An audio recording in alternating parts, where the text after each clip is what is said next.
Hi, you're watching LatinoGraduate.net. I'm Aaron Sanchez, your host.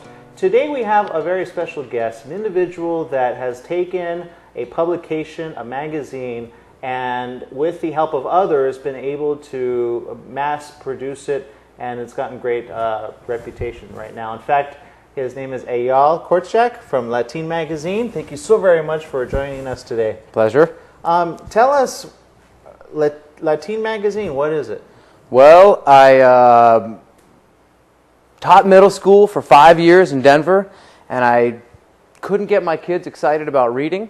And so I said, well, how am I going to get these kids excited about reading? So I got together with an after-school group, and they said, why don't we start a magazine for Latinos with stories about going to college, immigration, lowrider cars, even soccer. Right. Something to say that reading can be entertainment. It's not just a chore.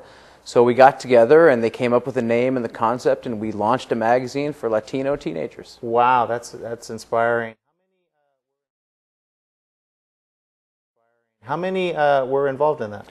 There was an after-school group of about 8 kids, 4 boys, 4 girls. They were all 8th graders at the time, and now they're all in 12th grade and kind of moved on, but we have new kids coming in. So it's a constant flow of new kids coming in and helping out with the project. So tell me, though, your background. I'm actually natively from Israel. I was born on the outskirts of Tel Aviv, and I moved to America in the 70s, to Denver. Okay. And I was actually a second language learner, which, although it was Hebrew to English, I think still gave me a little bit of experience what it's like to be a second language learner. Right. I went to high school in Colorado, went to college in New York City. And when I came back, I started teaching middle school in Denver in a very Latino school, and that was the impetus for it all. Coming from Israel, so how old were you at that time? 4.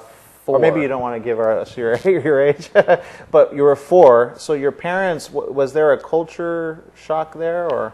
As far as coming to America, well, my mother was from New York, so she came back to America. For her, it wasn't that much, but for me, I remember, even though it was 4, I walked into my preschool and everyone said, "Who's this freaky kid speaking Hebrew with this strange language?" And nobody would be my friend, and so I do remember feeling very alienated. Obviously now my English has improved, but yes, phenomenally. I remember the feeling of no one understanding me and it being very frustrating.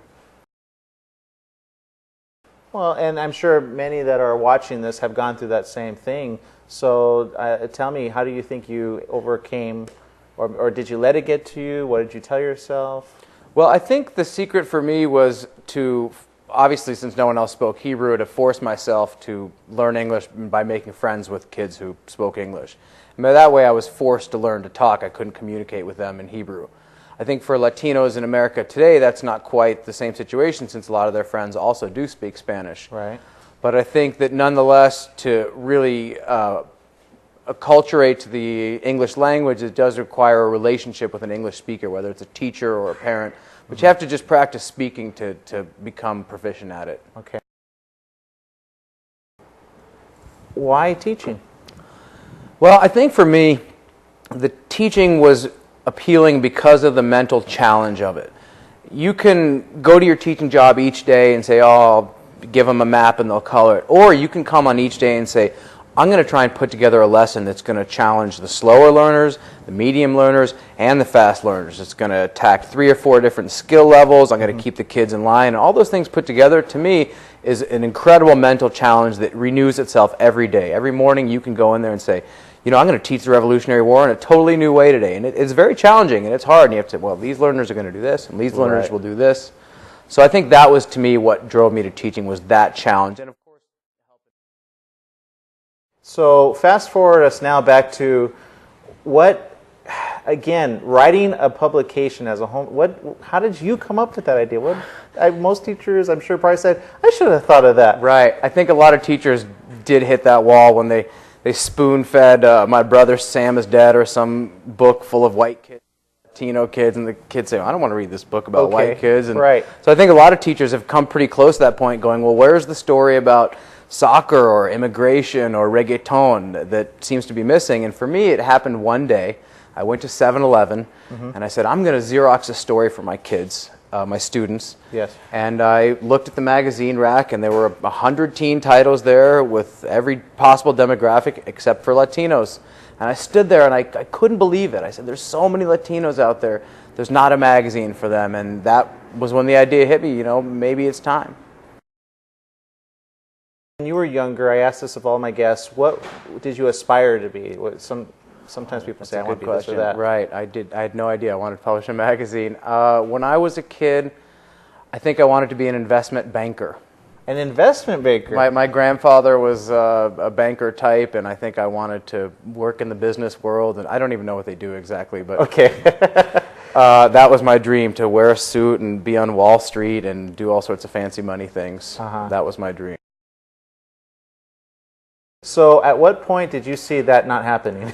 It was pretty clear. When I finished college, I got an apartment in New York, and I saw my friends go off to these internships, and all of a sudden I realized, wow, I'm not really wanting to do that with my life and be in an office building and help out other stuffy business people. And I decided I wanted to be a teacher. I wanted to be around kids, and I wanted to challenge myself to put together creative lessons. I wanted to teach in a low-income neighborhood. I wanted to be on my feet, and I went off to grad school. It's a great publication. You have to check it out. Lateen Magazine, actually, I think you have a copy here. I do. This is our latest issue, the summer issue of Lateen, full of fun things to do over the summer fashion, and lots of other stories. We do try and mix it up at Lateen. We don't just do teen fluff, cute boys. We'll also do college profiles. Right.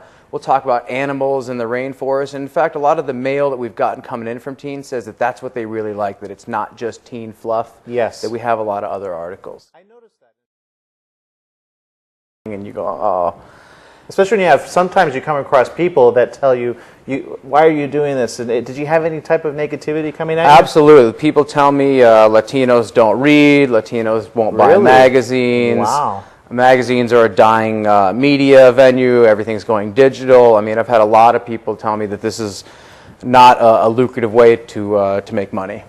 And yet I somehow thought that I knew more than everybody else, which I think is a great characteristic for an entrepreneur. If you know more than everybody else, stick to that, because you probably do.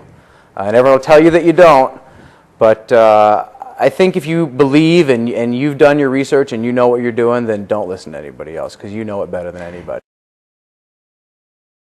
Well, it did start as an after-school project, and I didn't imagine it would get quite as big as it did. But what we ended up finding was that kids, not just in Denver, were excited about it. Kids in Los Angeles and in Phoenix and in Dallas. So we realized we need to have this everywhere there's Latinos. Right. So we got a distribution going, and we're in Borders books and Walden books. And actually, that's where I found you as well. Borders. Oh, excellent, excellent. So we've expanded into those venues, and then we've also had a lot of schools subscribing, and that's another way to get it into kids' hands. We at first were going to do all teen writers. Okay. And it turned out that when you have a hard topic, let's say mixed gender or single gender classrooms, yes, it's tough for an 8th grade or 9th grade kid to write a really good story and meet the deadline. Right. For a professional magazine. So some of those heavier stories, we started hiring professional writers or grad students. And then for our easier stories, like 5 Tips to Get a Boy to Like You, we would still get I read that, by the way. Yes. Not that I need it. Right. It's an important article, actually. But yes. Those are ones that we still try and keep teen writers in charge of. Okay. I noticed that. In fact, I was interested in reading some of the articles myself. I'm not even in high school, but I found it very interesting and entertaining. You have some great profiles of people and individuals inspiring as well. Right. That's great. So tell me, then you had to present it to the investors. Right. And did they jump on board, or did you have any challenge with that? We had a big challenge with that, because most investors are interested in very high-tech, internet, biotechnology, and you come to them with a simple publication like Lateen, people say, well, that's just a magazine. So we did have quite a bit of struggle initially getting some funding for it, but we did finally convince a few select people in our hometown to get behind the project and give us some capital to get going. And we're in our 2nd year now, and I think we're pretty close to turning the corner and entering days. Wonder to anyone. Oh.